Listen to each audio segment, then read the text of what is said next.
After we broke up, I ran into my wealthy ex-girlfriend, Sophia, in an elevator. Seeing the child in my arms, she looked flustered for the first time. But my mind flashed back to years ago, when I saw her attending a gala with a famous actor, laughing and talking intimately. Back then, I felt so inadequate that I just ran away, not even having the courage to formally break up with her. Years later, I was invited back to the country. She, however, blocked my path with red eyes. Don't avoid me. Say you can't let me go. Say you've regretted every day since we broke up. Say you've only ever loved me in this lifetime. Just say it, and I'll give you anything. The next time I saw Sophia Miller was just after the peak of summer. It was my sister's 31st birthday, and my brother-in-law had booked a hotel for her celebration. I walked into the elevator holding my niece, Lily. While I was momentarily distracted, the little girl pointed at a poster in the elevator, her face full of excitement. "Uncle Ethan, this lady is so pretty." I looked at the woman on the poster and was taken aback. It was Sophia. I'd heard she'd been doing extremely well these past few years, her business empire spanning the globe. My niece seemed very interested in her, pointing at the name on the poster and asking, "Uncle Ethan, what does this word say?" I was silent for a long moment, feeling a tremor in my chest. The sieve of memory sifted through countless past events. The elevator doors dinged open, and I heard my own name. "Sophia's so." Lily giggled beside me. A steady, pleasant female voice spoke. "Sir, were you just talking about me?" That voice. I looked up and met Sophia's captivating, almond-shaped eyes. Time seemed to freeze. For a few seconds, Sophia stared at me, seemingly in disbelief. Soon, she regained her usual cool composure. I had never imagined that after so many years apart, we would meet under such circumstances. Sophia twitched her lips, her smile pale. "Ethan, long time no see." I nodded. Even now, I couldn't find the courage to say a single word to her. Fortunately, the elevator stopped at my desired floor. I practically bolted out, holding Lily. A woman's urgent voice called out, "Do you have a child?" I was about to answer, but my niece beat me to it. "Auntie, this is my uncle. Isn't he handsome? He's not married. He's still single." I gasped heavily, my heart aching fiercely under Sophia's intense gaze. I ultimately fled. The dinner party was well underway when I stepped outside for some air. I took a sharp drag from my cigarette, then exhaled a perfect white ring of smoke. Leaning against the window, I quietly watched the bustling traffic below. These past few years had been unsettling. At my poorest, I'd had to stretch every penny. Thankfully, things were finally looking up. The atmosphere was quiet. The footsteps approaching me were measured, almost hesitant. I looked up. Sophia stood a few meters away, hands in her pockets. She looked at me, her dark eyes unreadable. "Haven't seen you in years, and you've picked up smoking? You never had bad habits like this before." She was always a person one could never fully understand. I lowered my eyes and expertly stubbed out the cigarette. "Ms. Miller, surely you didn't come all this way just to bust me for my little habit?" I started to walk, my leather shoes echoing in the empty space. It was somewhat jarring. Each step seemed to pound on my heart. As I reached Sophia's side, she suddenly grabbed my arm. The woman's breathing was erratic. "Ethan, don't you have anything to say to me?" Sophia's voice was eager, even a little desperate. Only then did I look up and meet Sophia's somewhat reddened eyes. What's there to talk about between exes? Reminisce about the past? Rekindle old flames? "Ethan, don't you dare go soft," I told myself over and over. "You can like anyone now, anyone but Sophia. A good horse doesn't go back to old grass." Sophia lowered her gaze, then asked instead of answering, "Where have you been all these years?" "I've been trying to find you, but there was never any news." I scoffed. "Why were you looking for me?"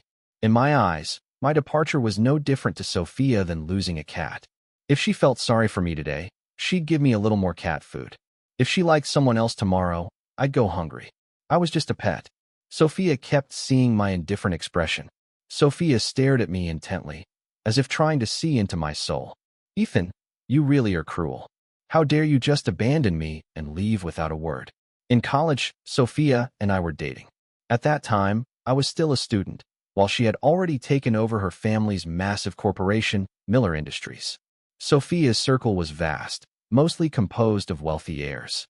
A young man like me from a small town seemed out of place in her world. She was very considerate, handling all the little details of our relationship. While my peers were stressing over exams and coursework, Sophia showed me a much wider world. Boating in London, art exhibitions in Paris, speeding down an American highway at sunset, and spending in Rome was a whirlwind of extravagance. A single night could cost what an ordinary family earned in a year. Undoubtedly, Sophia was a very capable girlfriend, but for me, the world I was experiencing was never truly my own. There was a huge class disparity between Sophia and me, and this relationship was inherently unequal. I couldn't text my girlfriend whenever I wanted, like normal couples did, because she was always busy, and I was afraid of disturbing her. When we went out, her friends never bothered to ask my name. It was as if everyone tacitly agreed I was just Sophia's handsome, trophy boyfriend. I knew that in this relationship, I was always beneath her, and Sophia held all the power. Until later, I saw with my own eyes a famous actor with his arm around Sophia at a gala. They looked so well matched. Unlike me, it wasn't so much jealousy as a profound sense of inadequacy. That overwhelming feeling of inferiority crushed me. I loathed the part of myself that couldn't fit into Sophia's world, loathed the unaccomplished me. Precisely because of this, I couldn't stay by her side. With her around, I always felt like I had a safety net. So on an ordinary night, I quietly moved out of the apartment Sophia had bought for me. No breakup, no goodbye. I snapped my SIM card and cut off all contact. I thought, when we meet again, I will surely be accomplished enough to match Sophia. What I wanted was respect that could be seen, acknowledged. For those few years, I lived in a different city. I worked hard to save money, facing the stark reality of poverty. Many years later, I became a high-end jewelry designer. I was hired back to the country with a high salary and put down roots in this city. I knew my decision was selfish towards Sophia, but that wasn't what I wanted. Even if we had forced ourselves to stay together then, we wouldn't have been happy in the long run. Pulling myself from my memories, I looked at Sophia. She looked more mature than she had a few years ago. I let out a long sigh. In a few years, my mindset had changed significantly. I was more inclined to weigh pros and cons, to think things through carefully. Just like now, there was a distance and coldness between Sophia and me, born from years of separation. She was clinging to the me from college, like a first love seared into her heart. I couldn't give her that feeling anymore. I looked at Sophia and sighed softly. I know I left too hastily back then. Sophia, there was no future for us together. What you're clinging to now means nothing to me anymore. I turned to leave, but Sophia wouldn't let me. She pulled me into the stairwell, her feminine body pressing against mine in a fluster. Sophia pinned me in a corner. I was furious. Let go, Sophia. Her eyes red. She held me fast, stubbornly refusing to release me. I won't. I let you go once. I won't let you go again, no matter what. With that, without giving me a moment to think, Sophia kissed me aggressively. The more I struggled, the tighter she held me. Between gasps, she buried her head in my chest. Salty tears flowed onto me. She was crying. This was the first time Sophia had ever cried in front of me. In the quiet, cramped space, Sophia's voice trembled with sobs. Don't avoid me, Ethan. Say you can't let me go. Say you've regretted every day since we broke up. Say you've only ever loved me in this lifetime. Just say it, and I'll give you anything. In the heavy atmosphere, I couldn't utter a single word. Only today did I finally understand. Sophia too had moments of losing control. But this loss of control wasn't necessarily for me. Maybe her love life was troubled. Maybe it was years of unwillingness to let go of me. But she clearly had someone else. Why was she still pestering me? I lowered my gaze and gently pushed her away. If I said it, would you even believe me? As our eyes met, I saw the light in Sophia's eyes gradually dim. Coming out of the stairwell, my sister was looking for me everywhere. Seeing my strange expression, she asked with concern, "What's wrong?" I smiled and shook my head. Just stepped out for some air. Let's go back. My sister looked at me teasingly. Lily told me Uncle Ethan met a beautiful lady in the elevator today. Ethan, do you know that woman? She was my girlfriend in college. A flicker of surprise crossed my sister's eyes. For so many years, I've been trying to persuade you to give those young women around you a chance. You always refused. Was it because of her? I shook my head, my feelings complicated. Sis, it's not that I still had unresolved issues. My sister didn't press further. She smiled and held my hand. I'm married and have a child now. So naturally, I hope someone will take care of you. But more than that, I want you to be happy. As long as you're happy, it doesn't matter if you never get married in this lifetime." She gave me a comforting look. Indeed, there had been no shortage of women interested in me over the years. They were very attentive, beautiful, smart, generous, gentle, and considerate. Yet, I never found the courage to start a new relationship. The problem was with me.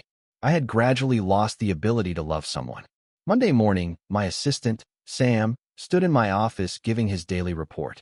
I was engrossed in sketching designs, multitasking. After finishing with work matters, Sam's tone clearly hesitated. "Ethan, there was a woman looking for you outside just now. Quite pretty."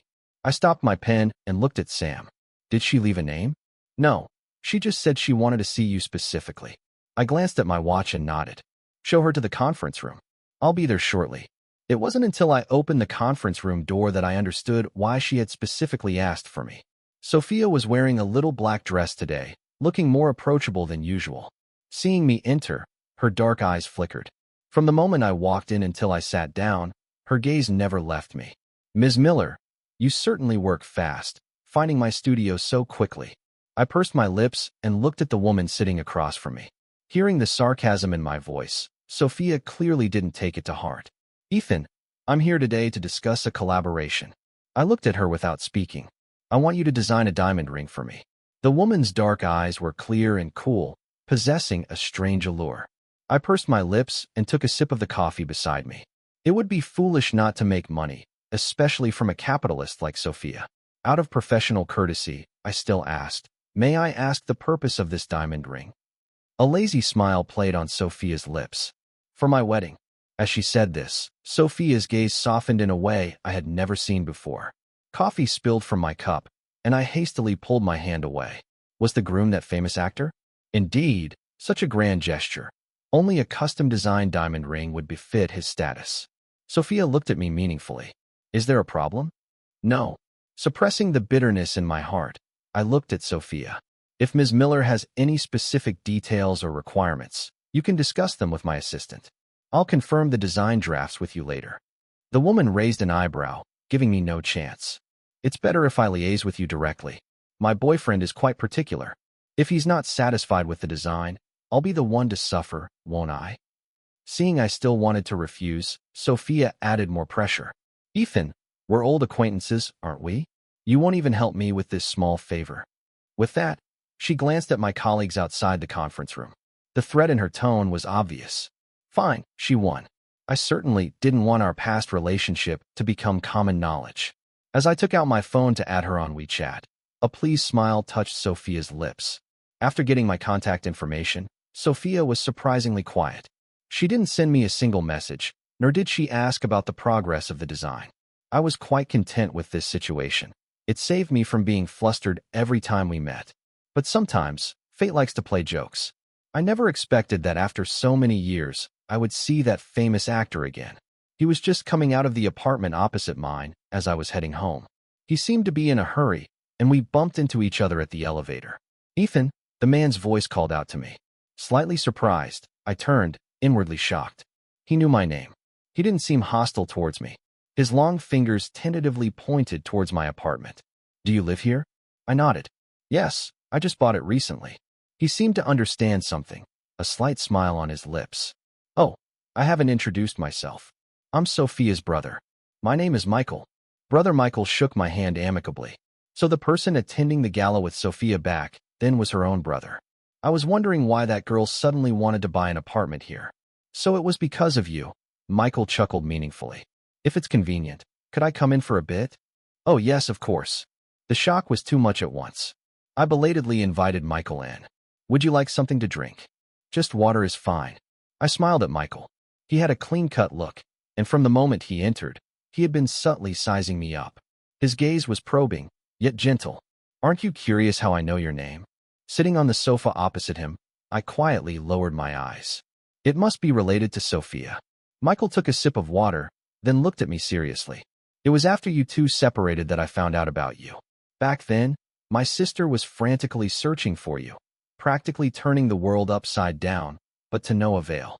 You might not believe it, but Sophia has always been quite stoic. This was the first time she'd ever been like this over a man. I told her maybe you had your reasons, and if it was meant to be, you'd meet again later. She searched for you for over 6 months. Little by little, she lost hope, and I watched her slowly spiral downwards. Until one day, I went to see her. I don't think I'll ever forget that scene in my life. She was lying in the bathtub, a deep gash on her wrist. A roar filled my head, and my mind went blank. Sophia, she had tried to kill herself because of me? At this point, Michael finally broke down and cried. I felt a chill run down my spine, my blood turning to ice. Michael covered his face, sobbing as he spoke. I panicked and immediately called an ambulance. During those hours outside the operating room, I imagined a million possibilities. Thankfully, she was saved. When Sophia woke up, she was completely despondent. The first thing she asked me was, "Why did you save me?" Ethan, my once vibrant and spirited sister, was ultimately broken. Tears streamed down my face, growing more torrential. I felt a sharp pain in my heart. I never knew any of this, Michael. I'm so sorry for what I did to her. Michael gradually calmed down. He wiped his tears and smiled, shaking his head at me. It's not your fault. It's my sister's for being too stubborn. Once she sets her heart on someone, it's always that person. Don't let her usual aloofness fool you. She truly loved you to her core. Now that you're back, whether you two can reconcile or not, I hope you can clear up the misunderstandings between you. Michael stood up and patted my shoulder. I looked at him and saw encouragement in his eyes, as if telling me it's okay. An intense wave of guilt flooded my mind. I thought, I need some time to process things between Sophia and me. I took Michael's hand and finally nodded. Friday night, young men and women swayed, their beautiful bodies wantonly on the dance floor. At a booth not far away, our group was celebrating our friend Charlie's birthday. Seeing me distracted, he sat down beside me. I never expected Sophia to be such a devoted woman. Forget you. Even I was shocked to hear all this. Charlie was serious, none of his usual joking around. I used to think Sophia was just a spoiled rich girl, and she seemed indifferent to you. But now it seems that might not have been the case. I looked up at Charlie. He smirked. Sophia came looking for me a few years ago. She looked incredibly haggard back then. It was like she had lost all her spirit, constantly asking me about your whereabouts. I was holding a grudge at the time, so naturally, I refused to tell her. Thinking back now, if I had told her then, she might not have attempted suicide. Charlie sighed guiltily and downed his drink in one go. I lowered my eyes, feeling an unbearable ache in my heart. I pursed my lips. I'm heading back. You guys have fun. Before Charlie could speak, Sarah stood up. I didn't drink tonight. I can drive you home. I looked at Charlie, who shrugged innocently. Sarah was a high school classmate of mine and Charlie's. Ever since I returned to the country, she had been pursuing me relentlessly. Charlie told me she had a crush on me in high school. I was just too oblivious back then to notice Sarah's feelings. No need to trouble yourself. I can just grab a cab. I declined with a faint smile. Sarah insisted on driving me. You've been drinking. It's better not to take a cab yourself. My place is on the way to yours anyway. It's no trouble. Seeing Sarah's enthusiastic face, I couldn't refuse any longer. My place was very close to the bar, only about a 10-minute drive. The night was cool as water, and only 2 figures remained under the street light. I smiled at Sarah. Thank you for your trouble driving me back so late. My sincere gaze seemed to make Sarah a bit embarrassed. She smiled and brushed her hair back. Don't mention it. With that, she took a deep breath, seeming a little nervous. Are you free this weekend? I'd like to treat you to dinner. I'm sorry, I might have to work overtime this weekend. I looked at Sarah apologetically. She seemed afraid of causing me trouble and quickly made an excuse for me. It's okay. You just got back to the country. You must be very busy with work. If you're free someday, feel free to ask me out anytime. I looked into Sarah's eyes. I'm really sorry. I'm not looking for a relationship right now. Perhaps you could consider other people. You don't need to waste your time on me. My rejection was firm, and Sarah's smile froze on her face. In some ways, Sophia and I were both equally stubborn. I turned to leave, but Sarah called out from behind me. Her gaze was fervent. Ethan, I'll wait for the day you finally look at me. As if afraid of my refusal, Sarah quickly got into her car. It wasn't until the car disappeared into the night that I sighed softly. Love truly is a tormenting thing. Even though I had rejected her multiple times, Sarah still offered her sincere heart, hoping to one day win me over. Unfortunately, Being moved isn't the same as love. I could never reciprocate Sarah's feelings. I pulled my coat tighter around me and walked quickly towards the elevator. The elevator doors dinged open. An overwhelming smell of alcohol enveloped me. At that moment, Sophia was sitting dejectedly at my doorstep. Even in such a disheveled state, the woman exuded an air of nobility that made it hard to look away, and at her feet lay a pile of empty beer cans. How much had she drunk?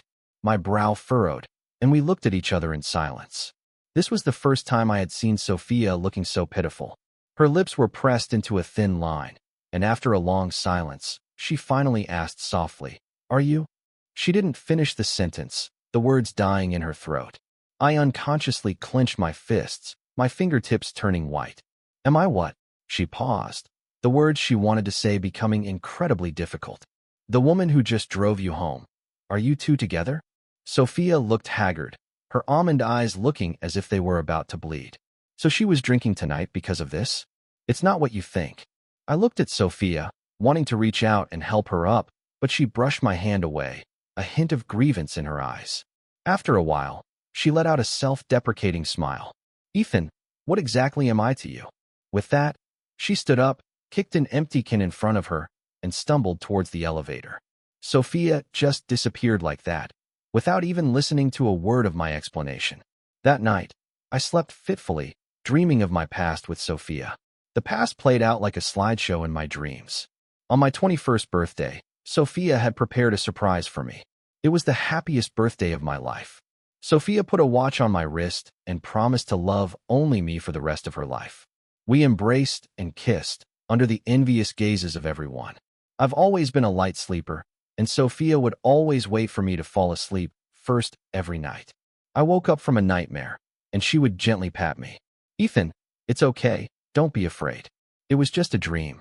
During those many nights abroad, God knows how much I craved the scent of Sophia, but only a cold room answered me. I admit, I was a coward. I didn't dare show strong affection for Sophia, afraid she would look down on me for it. I also couldn't bear to share her with another man. That's why I refused to return to the country for all those years. I was afraid of hearing news of Sophia's marriage. Waking up from the dream, the wall clock showed 2 in the morning. I got up to pour a glass of water, and the phone rang. At that moment, it was an unfamiliar number. I pressed the answer button. The environment on the other end sounded very noisy. The female voice on the other end sounded a little joyful. "Ethan, thank goodness you answered. Sophia said she wanted to drink with us sisters tonight." After entering the private room, she started drinking like there was no tomorrow, and no one could stop her. A few of us couldn't hold her back, and now she's completely drunk and unconscious. "I guess it's because of you. Do you think you have time to come and pick Sophia up?" I felt my temples throbbing. I quickly asked for their address. When I arrived at the bar, Sophia's childhood friend, Olivia, was waiting for me at the door. "Ethan, you're finally here. Sophia is still asleep. Were you the one who just called me?" "Yes, it was me. When I called, Sophia was still calling out your name." My steps faltered. Olivia looked back at me, somewhat puzzled. "What's wrong?" I managed a pale smile. "Nothing." As soon as I entered the private room, I saw the unconscious Sophia. Even so drunk, her sleeping posture was still very demure. Her fair skin had a faint pinkish hue, making her look even more endearing than when she was awake. I carried Sophia to the back seat of the car. As I turned to leave, Olivia suddenly stopped me. "Ethan, I know it's presumptuous to call you that, given your current relationship, but Sophia allowed it. Besides you, we've never called anyone else that." The streets were already empty. In the quiet atmosphere, I leaned against the car, hands in my pockets. Back then, none of you even asked for my name. I chuckled softly. I had always been bothered by the fact that I was considered Sophia's kept man. Olivia could naturally see that. "You misunderstood. Sophia never meant it that way. She said you were young and thin-skinned, and if we paid too much attention to you, it would only make you uncomfortable. Privately, we only ever acknowledged you as her partner, no one else. Sophia has had a very hard time these past few years. As her friend, it's not convenient for me to say much. Wait for her to wake up and ask her yourself." I let out a long breath. Whenever I was with Sophia's friends, I was always well protected. Her friends never looked at me differently because of my different background. It turned out, Sophia had been secretly smoothing things over for me all along. I let out a self-deprecating laugh. That silly Sophia, how much more had she not told me? The 10-minute drive felt like a lifetime. By the time we got home, Sophia was mostly sober. The elevator ascended slowly, and we both tacitly remained silent. Why did you buy the apartment across from mine? I asked her softly, breaking the existing silence. Sophia hummed softly in response, then obediently confessed, I wanted to see you more. I didn't say anything and stepped out of the elevator first. The option of crashing at my place was no longer viable, so Sophia had no choice but to obediently enter the password for her own apartment. I was just about to tell her to get some rest. Suddenly, with a strength I didn't know she possessed, she pulled me into her apartment. In the darkness, Sophia expertly closed the door. She pinned me against the door and kissed me on tiptoe. The alcohol-tinged kiss pressed down on me, overwhelming. The whole movement was fluid, without any hesitation. Sophia's kiss was wild with uncontrolled passion, and in a daze, I wrapped my arms around her slender waist. The woman flicked the switch by the entrance. Instantly, the room was brightly lit. Sophia pressed against my chest, her eyes dancing with the fire of love. I'm sorry. I shouldn't have refused to listen to your explanation. I waited for you for hours tonight, and when I saw that woman bring you back, jealousy got the better of me, and I lost control. Her expression was like a child who had done something wrong, hoping for my forgiveness. How many years had it been since I'd seen such a shy, girlish expression on Sophia's face? I couldn't remember. My cheeks burned. I felt like my whole face was on fire. I patiently explained, it's not like that. She's pursuing me, but I haven't said yes. Sophia chuckled softly. I know. Her gaze grew more intense, starlight flowing in her dark eyes. I suddenly swept Sophia up in my arms. My hoarse voice sounded again by her ear. Sophia, I can't hold back anymore. The next morning, I woke up in Sophia's bed. I slipped on slippers and walked out of the room. Sophia was in the kitchen cooking porridge. Seeing me, she placed the steaming hot millet porridge on the dining table. Here, try my cooking. I sat on a high stool, the aroma of the millet porridge enticing my taste buds. The spoon stirred aimlessly in the white porcelain bowl, but I had no appetite. I looked at Sophia, who was still busy, my gaze deepening. What happened to the wound on your wrist? At my words, Sophia's back stiffened. She turned around, seemingly afraid to look at me. I walked over to her, wanting to take her hand, but Sophia stopped me. Don't look. This scar is ugly. I didn't listen and insisted on taking her hand. As my fingertips traced the scar, tears welled up in my eyes. Such a deep scar. I didn't even dare to think about it further. If Michael hadn't happened to visit her then, the consequences would have been unimaginable. If Sophia had really killed herself because of me, I would live with the shadow of guilt for the rest of my life. Sophia gently wiped my tears. Why are you crying? I'm perfectly fine, aren't I? I grabbed Sophia's hand. How could you be so foolish? She sighed softly and hugged my waist. In the first 6 months after I couldn't find you, I hated you to the core. I hated you for pursuing me and then abandoning me. Later, I gradually figured it out. It must have been because I wasn't good enough. That's why you left me. But believe me, from the day I got together with you, I was set on you.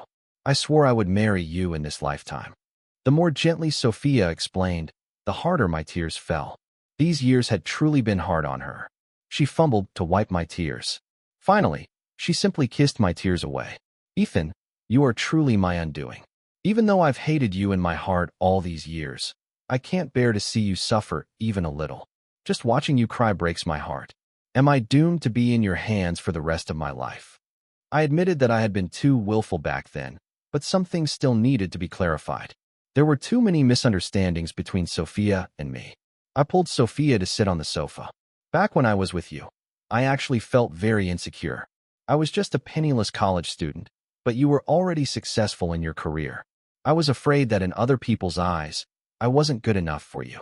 I didn't dare share my happiness with you, and I dared even less to share my sadness, because I knew you were very busy, and I was worried about disturbing your work. In this relationship, I always felt inferior.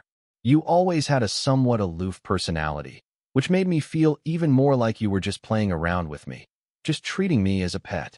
At my words, Sophia looked at me incredulously. Her tone was firm. I never thought that way.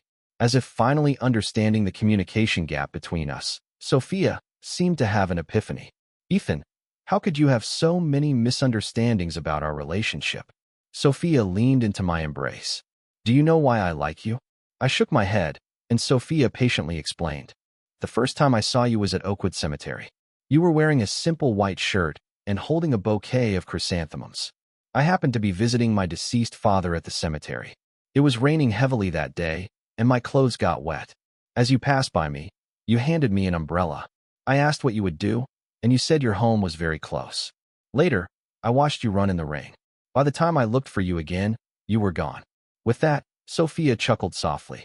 It was the first time I had ever met a boy like that. So kind that he would rather get wet himself than let someone in need go without an umbrella. Later, I used my connections to find you and get together with you. At that time, I thought we would get married after you graduated from college. But you were too independent.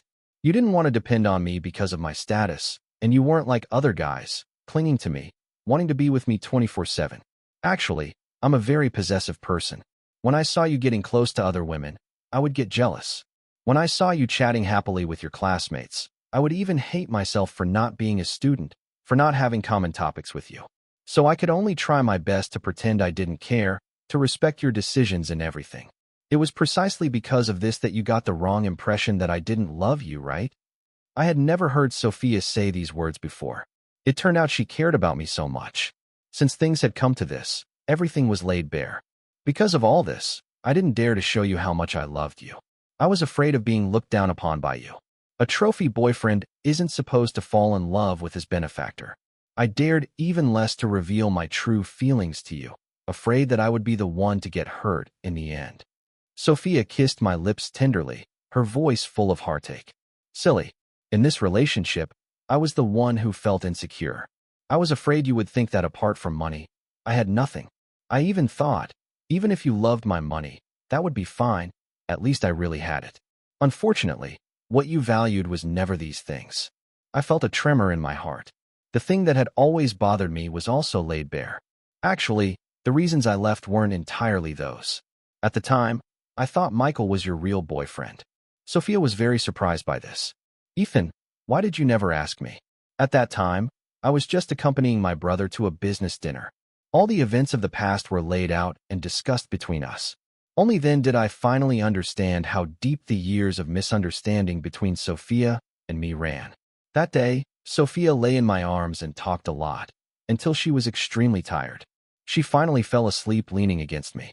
I gently kissed her lips, carried her into the bedroom, and tucked her in. Ever since Sophia and I reconciled, she wanted to stick to me every day.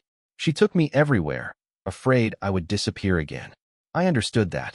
She was still afraid I would leave her again. I felt the same joy of having something precious returned.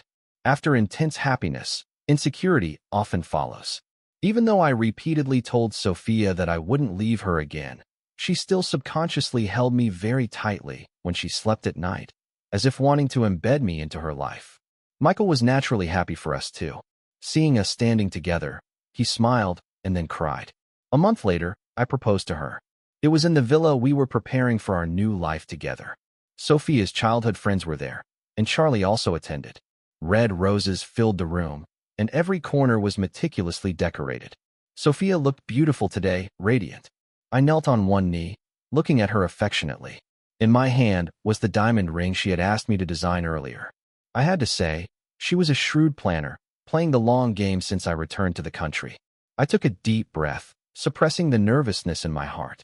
Sophia, this is our 6th year, but for 4 long years in between, I wasn't by your side. The smog outside is gradually clearing, the light is getting brighter, and you are becoming clearer in front of me. This is a very ordinary day. This morning, you were lying beside me, sleeping peacefully in my arms. I found that my gaze could never leave you. I didn't want to sleep, because I was afraid that if I closed my eyes, you would disappear from my sight again. Perhaps you don't know, but while gazing at you, I suddenly made a bold decision. I want to propose to you, even if time is tight, even if it scares you. This time, it's a real proposal. My girl has been devoted to me for so many years. This time, it's my turn to be brave. I want to take you home. So, will you come home with me? From my perspective, Sophia's hands were trembling slightly. Everyone was cheering. Marry him, marry him, marry him. I suddenly felt very lucky. For so many years, Sophia had been waiting for me. Perhaps in countless restless nights in the future, I will still remember the joy of this moment. Sophia took the diamond ring and slipped it onto her ring finger. From now on, I am your Mrs. Collins. The surrounding cheers grew louder, but Sophia's eyes were only on me. The moonlight outside was like silver, and I, ecstatic, pulled her into my embrace. I was silent for a long moment, feeling a tremor in my chest. She also said, "You are the best gift this world has given me." Sophia didn't know that she was the gift heaven had given me. I never told Sophia many years ago, on the day we met at Oakwood Cemetery. I had just lost a close relative. I sat quietly on the steps of the cemetery for a long time, until the sky gradually darkened. At that time, Sophia passed by me. She had a pleasant scent.